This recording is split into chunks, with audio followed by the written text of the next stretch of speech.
and welcome back to the Fendig Theater Experience. Today, you're in Sydney's studio. Let's go.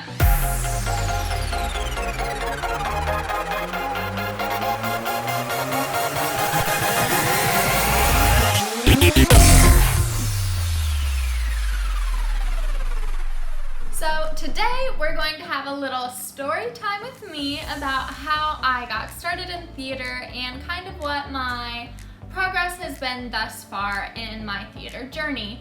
But before we get started, I do want to address a little bit of an elephant in the room. Where's Blake? So Blake is not here with me. He is actually doing his own story time in a separate video. So you should totally go and check that out after you're done with mine. And we're gonna kind of do it this way throughout the rest of the video. Sometimes there will be a little collab here and there, but for the most part it will usually be Blake in his video that kind of mirrors me in mine. So let's not waste any more time, let's get to the story time. So to begin this story time, I had a little bit of an unconventional start in theater, I would say. I was eligible to do this summer children's theater called Fendig, so the place that I'm working at right now, and I could do that starting my 4th grade year. However, I did not, even though my piano teacher at the time was like, Sydney, you should totally do it. And me being a stubborn brat essentially is what that boiled down to. I was like, no, I'm not gonna do it. Like, that doesn't sound fun. Because when I first went into the fine arts, the performing arts aspect, I was solely in it for singing. I was like, if there's any talking or anything like that, like just count me out. I wanted to be like a singer. I didn't want to be a singer, but I wanted to sing, and that was my passion. And that's ultimately what led me in my 5th grade year to do the musical that Fendig put on that year, which was Aida.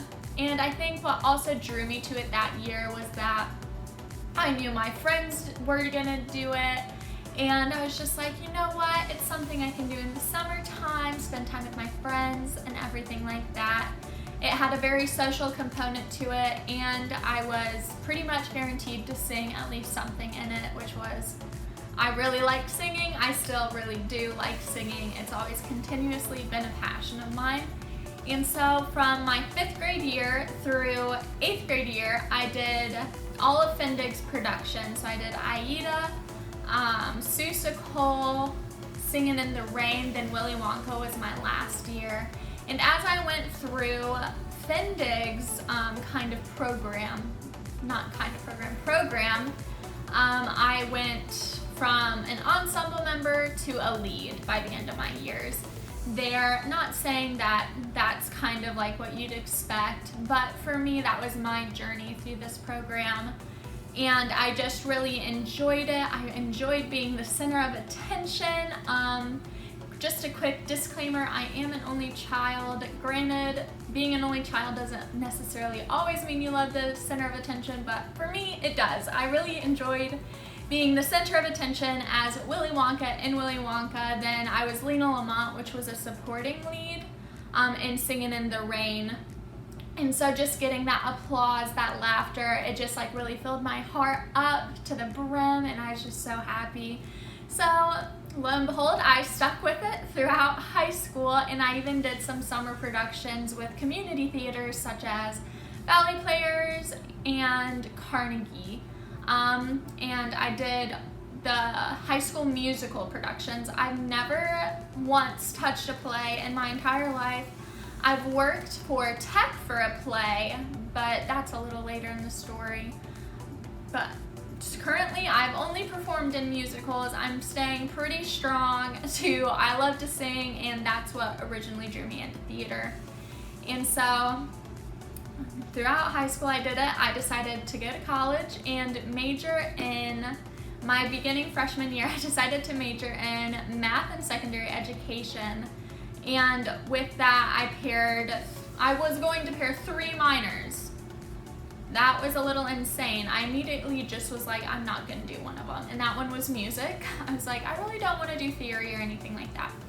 So then I minored in Spanish and theater. Theater at my school was not actually a major until my sophomore year. And so there was talk about it being a major my freshman year, and by the end of my freshman year, I just dropped Spanish because of reasons. And by the middle of my sophomore year is when I made up my mind to drop education and just take theater as a major. And so theater has constantly been something I've thrived in, so is math, so I was like, why not? It's a little unconventional majors, I get that all the time, but they work for me, they make my heart happy, they challenge me and everything like that. So going into my college career of theater, I work as a student worker for my theater program, and what that kind of entails is I help build the sets, I organize props, I paint our sets, anything they really need in like scenic design, I do help with. I did not know nearly anything when I started my freshman year of college in a scenic design aspect or a building aspect, but as I progressed throughout that year, I became very knowledgeable about everything like that. I'm a quick learner. It just kind of connects with me, especially when I enjoy what I'm doing. And so that's how I kind of got into the tech aspect of like scenic design. I talk to a lot of costumers as well, and so I like dabble in costume design just because I like clothes. So I like costume design. If you like clothes, you'll probably like costume design too. I've done a bit of lighting design. I did the lighting design for one show that was a little rough because I did not know anything about it essentially, but it got done with a little help from some friends. And so college is, going back to the point, college is really when I got to dive more into the tech side of things and theater and not just be a performer. So I did do the musicals, I performed in the musicals, but instead of just not doing anything for the plays, I would do behind the scenes things on plays. So I would help build the set and anything like that. And so that kind of brings us to an end on my journey through theater. If you guys have any questions or anything like that, feel free to comment them below, and I will do my best to try and do another story time explaining some of the details I left out, because believe me, there are a lot of details, but I'm a talker, so I don't want this video to be super long. So go ahead and drop your questions, comments, concerns in the comment section below. Okay guys, so that's it for my story time. Make sure you go on and head over to Blake's story time as well. His is a very interesting story too.